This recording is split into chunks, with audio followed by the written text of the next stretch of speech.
गुरु का स्थान सबसे ऊंचा, गुरु बिन कोई न दूजा। गुरु करे सबकी नाव पार, गुरु की महिमा सबसे अपार।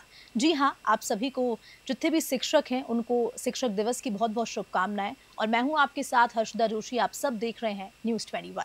आप सभी को बता दें कि आज के दिन हर साल यानी कि 5 सितंबर को शिक्षक दिवस पूरे देश भर में मनाया जाता है। और ये दिन शिक्षकों को समर्पित होता है। हर व्यक्ति के जीवन में एक शिक्षक का स्थान बहुत महत्वपूर्ण होता है। शिक्षक दिवस हमारे शिक्षकों को शिक्षा में योगदान के लिए याद किया जाता है। और शिक्षक दिवस मनाने का उद्देश्य शिक्षकों की सराहना करना होता है। शिक्षक हमारे जीवन को आकार देने और बेहतर भविष्य का निर्माण करते हैं। शिक्षक हमें सीखने, बढ़ने और अपने लक्ष्यों को हासिल करने में प्रेरित करते हैं। और इसी खास चर्चा में आज हमारे साथ दो मेहमान जुड़ने वाले हैं, हमारे दो गेस्ट। उनसे आपको मुखातिब करा देते हैं। सबसे पहले तो प्रियंका पूनिया जी, जो कि हरियाणा राज्य पुरस्कार विजेता, उनको सम्मानित किया गया है। बहुत बहुत स्वागत है प्रियंका जी आपका न्यूज़ 21 पे। और दूसरे गेस्ट हैं हमारे साथ शिव कुमार जी, तकनीकी शिक्षा विशेषज्ञ हैं। सर, आपका भी बहुत बहुत स्वागत है न्यूज़ 21 में। सबसे पहले प्रियंका जी, आपके पास आते हुए शिक्षक क्या कुछ महत्वपूर्ण लगता है आपको शिक्षक के बारे में? शिक्षक दिवस जिस तरह से मनाया जाता है, गुरु का क्या महत्व है आपके जीवन में? देखिए, सबसे पहले तो न्यूज़ 27 दर्शकों को मेरा नमस्कार। शिक्षक का जो स्थान है वो सबसे ऊंचा बताया गया है। शिक्षा एक ऐसी चीज है जो हमारे जीवन को संवारती है, लेकिन अगर अच्छा शिक्षक ना हो तो वो शिक्षा हम ग्रहण नहीं कर सकते। शिक्षा का हमारे जीवन में जितना महत्व है उससे कहीं ज्यादा शिक्षक का महत्व है, क्योंकि आपकी लाइफ को शेप करने में ये बहुत योगदान देते हैं। परंतु जो शिक्षक दिवस को मनाने का मुझे थोड़ा सा औरों से मेरी राय अलग रहती है। मुझे ये अच्छा नहीं लगता कि हम सिर्फ शिक्षक दिवस पे ही हम शिक्षकों के बारे में सोचते हैं, उनकी जो समस्याएं हैं, उनकी जो आजकल के चैलेंजेस हैं, उनके बारे में पूरा साल बात होनी चाहिए, उन पे काम होना चाहिए। क्योंकि हमारा जो राष्ट्र का निर्माण है उसमें शिक्षक बहुत महत्वपूर्ण भूमिका निभाता है। उसका खुश रहना, उसका मानसिक स्वास्थ्य ठीक रहना, उसका काम के बोझ तले ना दबा रहना, और वो दिल से बच्चों से इंटरेक्ट करे, उसको इतना समय मिले कि वो एक अच्छे तरह से एक्सपीरियंशियल लर्निंग से बच्चों को सिखाए, ये बहुत महत्वपूर्ण है। जिस तरह आज के समय में, क्योंकि मैं डाइट में मेरे लेक्चर्स होते हैं, तो मैं प्रिंसिपल, सरकारी स्कूलों के टीचर्स, प्राइवेट स्कूलों के टीचर्स से इंटरेक्ट होती रहती हूँ। तो मैं उनकी समस्याओं के साथ जो है मुझे सरोकार है और मैं जानती हूँ। तो मुझे ये लगता है सिर्फ शिक्षक दिवस पे नहीं, अपितु पूरा साल काम होना चाहिए। और उनकी जो खासकर प्राइवेट स्कूल के जो टीचर्स हैं उनको लेकर तो मैं बहुत, मेरे मन में प्रश्न है कि किस तरह से उनकी तरफ कोई ध्यान नहीं दिया जाता उनके मूलभूत अधिकारों के लिए।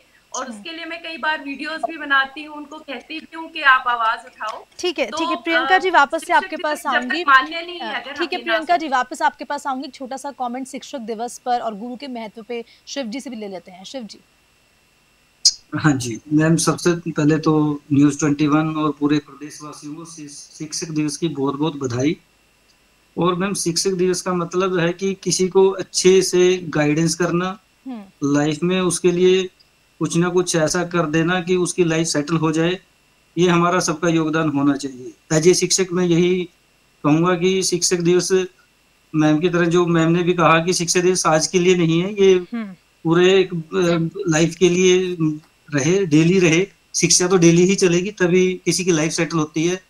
तो मेरा यही मानना है कि शिक्षा दिवस पे अच्छी एजुकेशन गवर्नमेंट को भी चाहिए कि एजुकेशन में जितना अच्छा वो कर सके, स्किल के कोर्सेज जो लेके आ सके, टेक्निकल स्किल बेसिकली आज के टाइम में सबसे जरूरी है, तो उस पे भी काम होना जरूरी है। ऐसी शिक्षा जो अभी जो चल रही है वो शिक्षा नो डाउट अच्छी है, बट उसको और अच्छा स्किल एबल बनाना जरूरी है इन फ्यूचर।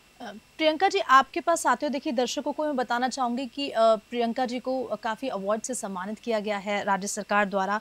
और साथ साथ महिलाओं के उत्थान के लिए, चाहे वो महिलाएं हों, उनको रोजगार देने में, और एक जिसका मैं जिक्र करूं एनजीओ का भी, जिसमें आप जुड़ी हुई हैं एनजीओ से, और जो आप महिलाओं को रोजगार दे रही हैं, उस चीज़ की जर्नी आपकी कैसी रही? किस तरह की जर्नी है, उस बारे में भी दर्शक जानना चाहेंगे। जी, मैंने क्योंकि अपनी जर्नी आज से 15 साल पहले जब स्टार्ट की, और मैंने भी बहुत कोशिश की कि मैं सरकारी टीचर लगूं, और वो जर्नी मेरी इतनी इंटरेस्टिंग रही। मैं टेक्निकल लाइन से हूँ, I have done masters in computer applications, और उसके बाद टीचिंग की कोई सोचता नहीं है। पर क्योंकि हमारे समाज में अगर आप एक माँ हैं तो सबसे सेफ और सबसे एक अच्छी जो एक ये हमारी सोच है कि अगर आप एक टीचर हैं तो आप घर अच्छे से संभाल सकते हैं, बच्चों को अच्छे से संभाल सकते हैं। तो उसी विचार को मैंने भी अपने इसमें रखते हुए नेट क्वालिफाई किया, एचटेट सीटेट बहुत बार क्वालिफाई किया, और मेरी काफी जर्नी थी कि मुझे एक सोच थी कि मैं सरकारी टीचर लगूं, पर वो नहीं हुआ।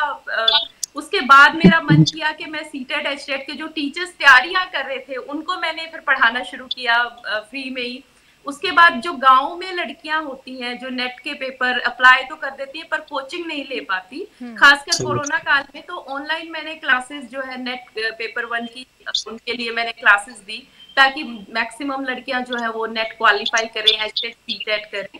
तो पहले तो मैं हर अपनी विद्यार्थियों को, अपनी जो मेरी स्टूडेंट्स हैं उनको भी कहती हूँ कि अगर तुम्हें आगे बढ़ना है तो स्टेम एजुकेशन पे मैं काम करती हूँ, स्टेम काउंसिल के प्रेसिडेंट भी हूँ, तो स्टेम में जाओ, साइंस, इंजीनियरिंग, टेक्नोलॉजी, मैथमेटिक्स, ये वाली पढ़ाई करो, ताकि तुम एक जो हमारी सामाजिक एक सोच है ना कि लड़कियों के लिए तो बस टीचर आप बने तो हिंदी या इंग्लिश के ही टीचर होंगे, उन चीजों से बाहर आओ। मैथ्स को कभी फोबिया ना समझो।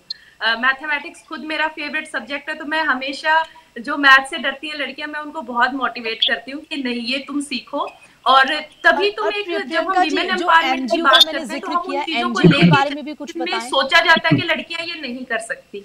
प्रियंका जी, तो मैं हमेशा एनजीओ का भी मैंने यहाँ पर जिक्र किया, कुछ एनजीओ के बारे में भी आप बताएं। मैंने देखा कि बहुत से बच्चे ऐसे हैं, और मैं ये आपके चैनल के माध्यम से अगर सरकारों तक भी पहुंचाना चाहूंगी। आज का जो सिनेरियो है, सरकारी स्कूलों में बच्चों की अटेंडेंस पूरा करने का इतना दबाव है, रिजल्ट का इतना दबाव है कि कितने ही जो अंडर प्रिविलेज बच्चे हैं उनको स्कूलों से निकाल दिया जाता है, सरकारी स्कूलों से ही निकाल दिया जाता है। तो मेरे पास आज के समय में वो इतने बच्चे हैं, वो कहाँ जाएंगे? या तो वो नशा करेंगे या वो गलत आदतों में पड़ेंगे। तो हम उन बच्चों का हाथ पकड़ते हैं जिन्हें सरकारी स्कूल भी निकाल देते हैं, क्योंकि उनके ऊपर से प्रेशर होता है डी ऑफिस से कि आपको अटेंडेंस पूरी करनी है, ये बच्चा रिजल्ट अच्छा नहीं दे रहा है, और इन्हीं कारणों से उन बच्चों को स्कूल से निकाल दिया जाता है। तो अपने फाउंडेशन के थ्रू 300 से अधिक जो है अंडर प्रिविलेज्ड बच्चों पे मैं काम करती हूँ।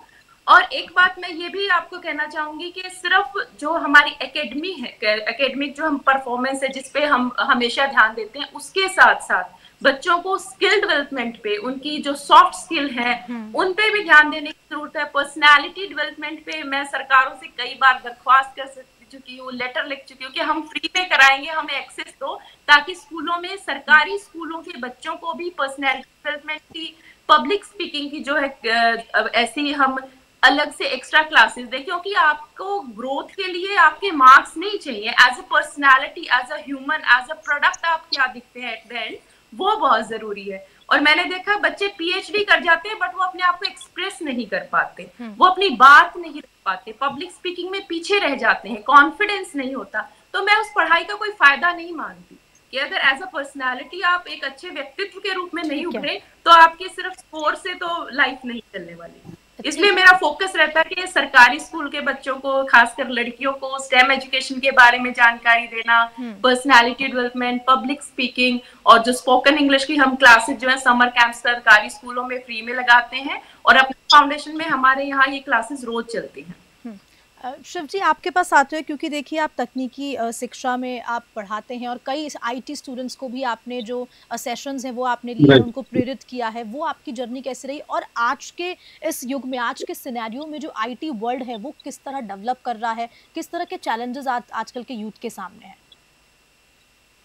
मैम एक्चुअली क्या है कि आईटी में आज के टाइम में ना सबसे जरूरी चैलेंजेस ये रह गए कि बच्चे ना ग्रेजुएशन के बाद इस फील्ड को देखने लग गए।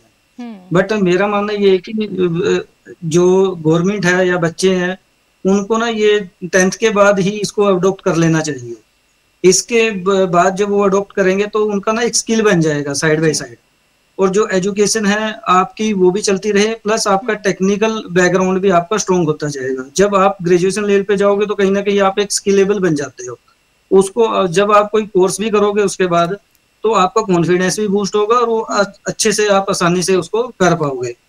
तो जो चैलेंजेस बच्चों को आते हैं यही है कि पेरेंट्स को नॉलेज नहीं होती और वो कहीं ना कहीं उनको स्किल डेवलपमेंट कोर्स नहीं करवाते, लेकिन एक स्टडी का दबाव जरूर उन पे बना के रखते हैं कि बेटा पढ़ लो, गवर्नमेंट जॉब में चले जाओगे, समथिंग ऐसा करके। बट वो स्किल की तरफ ध्यान नहीं दे पाते। और गवर्नमेंट को भी मैं इन्वॉल्व करना चाहूंगा इसमें कि गवर्नमेंट को भी चाहिए कि ज्यादा से ज्यादा ना स्किल डेवलपमेंट कोर्स करवाएं। जो स्टडी हमारी रेगुलर हो रही है आज तक, हम ग्रेजुएशन के बाद फिर स्ट्रगल करते हैं, कहीं फिर कोई बच्चा एमबीए में चला जाता है, फिर भी स्ट्रगल करता है, उसकी लाइफ 25 to 30 का हो जाता है, लेकिन उसको ये नहीं पता होता कि मेरा मोमेंटम कहाँ जाएगा, मेरा स्किल का मेरा कहाँ यूज होगा, या मेरे के अंदर कौन सा स्किल है कि नहीं है।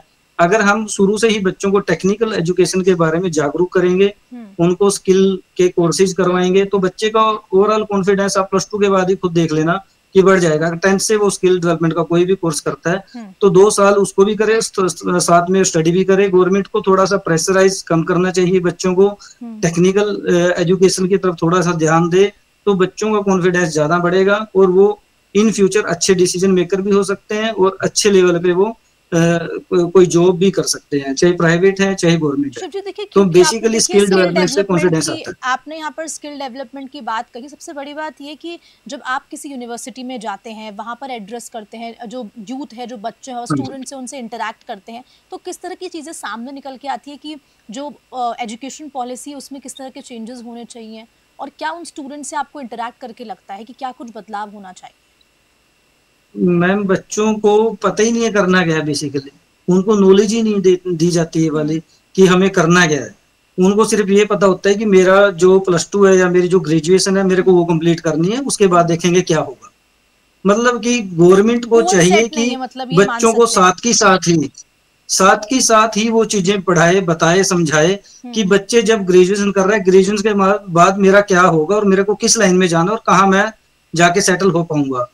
लेकिन वहां पर बच्चों का है ही नहीं, कोई विजन ही नहीं होता। हम जब यूनिवर्सिटी वगैरह में जाते हैं, देखते हैं, वहां पर बच्चों से इंट्रोड्यूस करवाते हैं, करते हैं, तो बच्चों को पता ही नहीं है कि करना क्या है। बस बच्चों को ये है कि सर इसके बाद देखेंगे क्या होगा। तो हम यही कहते हैं बच्चों को हमेशा कि स्किल आप बनाओ, कोई भी स्किल आप ले लो। आज के टाइम में तो देखो टेक्निकली एजुकेशन बहुत हाई लेवल पे चली गई है, जो आज यूट्यूब के माध्यम से, फेसबुक के माध्यम से, इंस्टाग्राम के माध्यम से हम बहुत कुछ सीख भी रहे हैं और बहुत कुछ कर भी रहे हैं। लेकिन फिर भी बच्चे वो आजकल वही चल रहा है कि रील देख रहे हैं, इग्नोर कर रहे हैं, लेकिन उस पे अमल नहीं कर पा रहे, क्योंकि समझाने वाला या उनको गाइड करने वाला उनको प्रॉपर कोई मिलता नहीं है, या फिर पेरेंट्स भी उनकी तरफ ध्यान नहीं दे पाते। गवर्नमेंट को बेसिकली ज्यादा जरूरत है इस चीज के लिए कि पेरेंट्स का तो चलो, बहुत सारे पेरेंट्स तो पढ़े लिखे नहीं होते, लेकिन गवर्नमेंट की सारी पॉलिसी पढ़े लिखे लोग ही तैयार करते हैं। उनको चाहिए कि हमारे बच्चे जो आज स्कूलों में पढ़ रहे हैं उनके लिए हम क्या कोर्सेज दे सकते हैं, क्या उनके लिए बेटर हो सकता है। लेकिन जो एजुकेशन आज चल रही है वो एजुकेशन बच्चों को कंफ्यूज ही करेगी। मुझे नहीं लगता कि वो एजुकेशन बच्चों को आज तक कंफ्यूज कर ही रखा है, लेकिन जब तक टेक्निकली चीजें और स्किल वाली चीजें नहीं लेके आएंगे तब तक बच्चे कभी भी इस चीज से निकल नहीं पाएंगे और ऐसा ही चलता रहेगा। ये गवर्नमेंट को इसमें इनिशिएटिव लेना पड़ेगा और वो ही उसी को स्टार्ट करना पड़ेगा।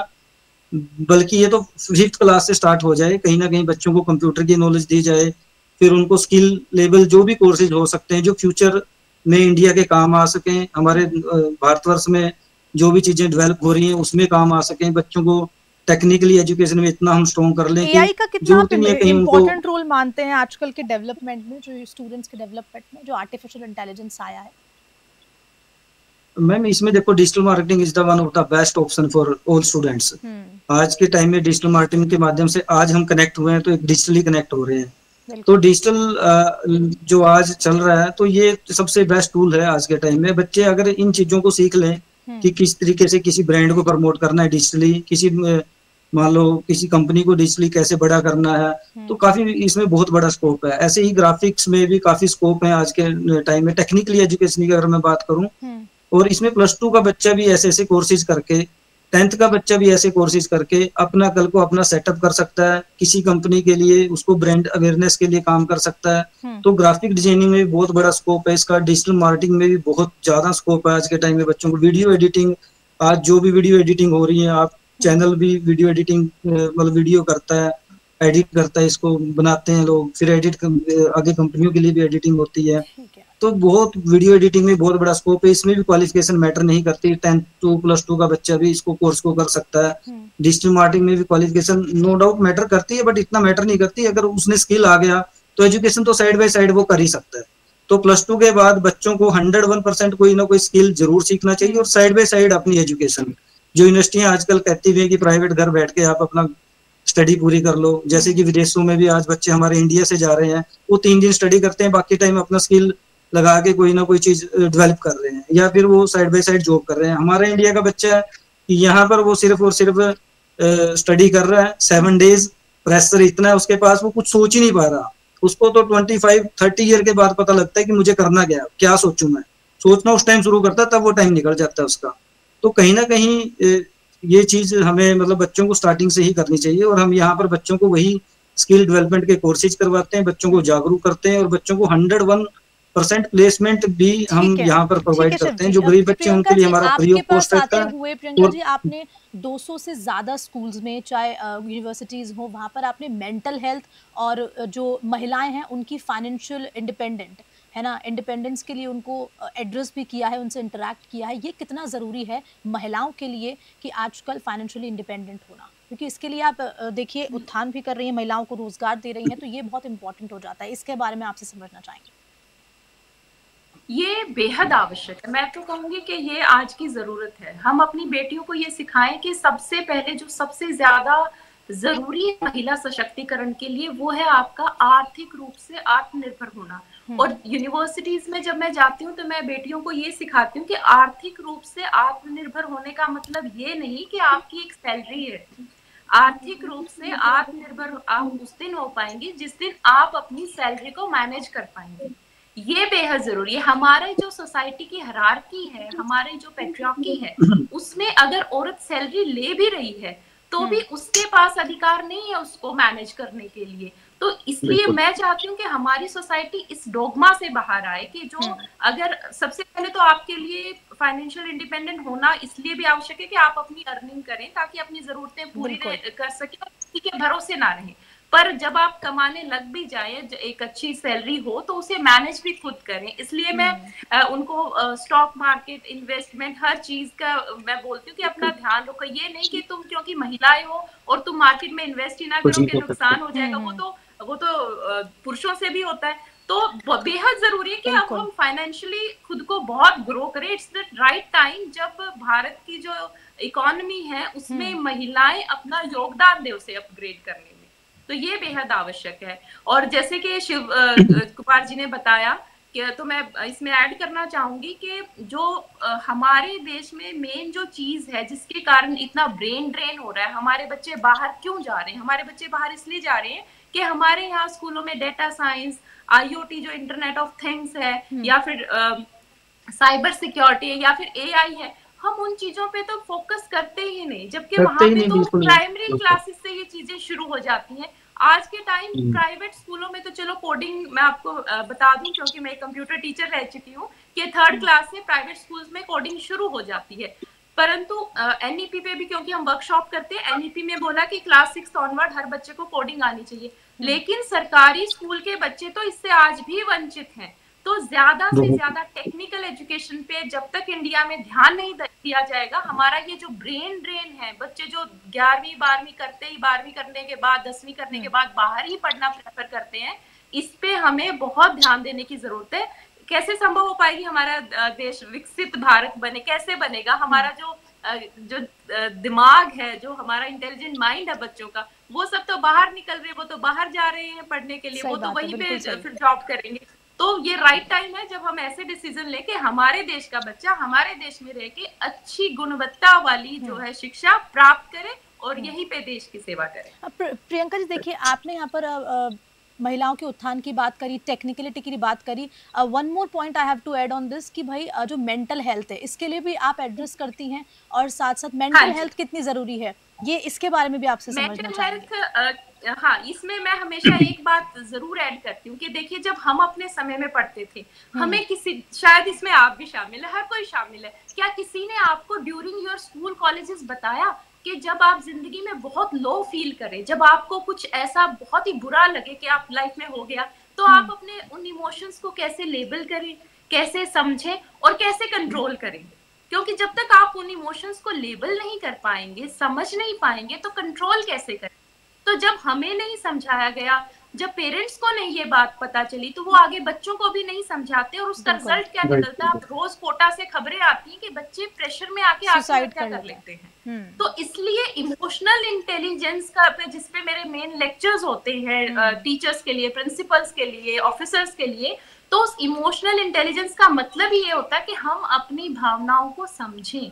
और एक टीचर के लिए बच्चों की भावनाओं को समझना कितना जरूरी है। जब वो सुबह उठते ही स्कूल में आ गया और रात भर उसके दिमाग में क्या चला, वो तो पेरेंट्स को पता ही नहीं, उन्होंने तो स्कूल भेज दिया, क्योंकि हमारे यहाँ स्कूल भेजना बहुत जरूरी है।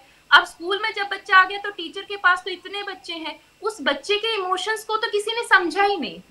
और ऐसा रोज हर क्लास में होता है, हर क्लास में होता है। तो इसलिए इमोशनल इंटेलिजेंस को समझना टीचर्स के लिए बेहद आवश्यक है, और बच्चों को आगे ये समझाना कि लाइफ में जब बहुत लो फील करो तो कैसे अपने इमोशंस को हैंडल करो, और सुसाइड जैसी चीजों से खुद ही बंदा इतना रेजिलिएंट हो जाए कि उसको पता हो कि ये मेरा ये इमोशन है, अगर मैं इसको थोड़ी देर के लिए इसको साइड में कर दूंगा, या मैं इस सिचुएशन में क्या करूं। इसलिए मेंटल हेल्थ बहुत जरूरी है, खासकर जो महिलाएं हैं उनका। आपको पता है हमारा बायोलॉजिकल सिस्टम ऐसा होता है कि टोटली हमारा हार्मोन्स पे डिपेंड करता है। अगेन औरतों में जो है मानसिक हेल्थ की जो समस्या, मेंटल हेल्थ की, वो बहुत ज्यादा है। इसलिए समय समय पे जो अंडर प्रिविलेज्ड वीमेन है, जो घरों में काम करती हैं, जिनको कोई इस बारे में बताता ही नहीं है, तो उनपे भी मैं काम करती हूँ, उनको भी हम तो यानी कि देखिए प्रियंका जी, कुल मिलाकर सबसे बड़ी बात ये है कि सबसे बड़ी बात ये है कि गुरु का जो स्थान है वो सिर्फ एकेडमिक पे ही नहीं, जो ये इमोशनल, आपने इमोशंस की बात करी, इस पे भी जरूर होना चाहिए। सबसे कुल मिलाकर बात तो ये होती है। शिव जी, आप भी इससे सहमत हैं? हाँ जी, बिल्कुल बिल्कुल। गुरु का स्थान, मैम देखो, गुरु का स्थान ओनली एजुकेशन से रिलेटेड नहीं है। एजुकेशन नो डाउट सबसे बड़ा माध्यम है, सबसे बड़ा माध्यम। उसके लाइफ टाइम गुरु का स्थान रहता है, और लाइफ टाइम गुरु हमें गाइड करता है। अगर गाइडेंस हमें प्रॉपर मिलती रहे, चाहे वो माँ बाप के रूप में, चाहे गुरु के रूप में, चाहे किसी बड़े के रूप में, तो बच्चा हमेशा मेंटली भी स्ट्रोंग रहेगा और फिजिकली भी वो एक्टिव रहेगा। जब मेंटली स्ट्रोंग है तो बच्चा फिजिकली ऑटोमेटिकली है। तो कहीं ना कहीं ये चीज बहुत जरूरी है कि आपको लाइफ टाइम कहीं ना कहीं किसी की गाइडेंस में काम करते रहना चाहिए, पूछते रहना चाहिए, एक दूसरे से सलाह ले लेनी चाहिए, तब बच्चा कहीं ना कहीं ग्रो कर जाता है। ठीक है शिव कुमार जी, प्रियंका जी, बहुत बहुत शुक्रिया आप दोनों का जुड़ने के लिए हमारे साथ, और अपने विचार, अपने थॉट्स है वो साझा करने के लिए। तो जिस तरह से हमारे साथ प्रियंका जी जुड़ी और शिव जी जुड़े, बहुत बहुत धन्यवाद उन दोनों का। किस तरह से आजकल की जो एजुकेशन पॉलिसी है उसमें बदलाव होना चाहिए, उसके लिए भी उन्होंने अपने थॉट्स रखे, और महिला सशक्तिकरण, वुमेन एम्पावरमेंट पे भी अपने थॉट्स रखे प्रियंका जी ने, और किस तरह से वो महिलाओं के उत्थान के लिए लगातार काम कर रही हैं, NGO वो चला रही हैं, और साथ साथ मेंटल हेल्थ पे, डिप्रेशन पे भी वो एड्रेस करती हैं यूनिवर्सिटीज़ में जाके। तो ये अपने आप में बहुत महत्वपूर्ण है। और एजुकेशन पॉलिसी में हाँ बिल्कुल बदलाव बहुत ज़रूरी है, क्योंकि आजकल का जो यूथ है वो डिप्रेशन में बहुत ज़्यादा है, और इसकी वजह से सुसाइड केसेस भी सामने आ रहे हैं। तो गुरु का स्थान सबसे ऊंचा होता है हम सबकी ज़िंदगी में, और इसी के लिए जितने भी शिक्षक हैं देश भर में, उनको न्यूज़ 21 की तरफ से बहुत बहुत बधाई शिक्षक दिवस की। नमस्कार।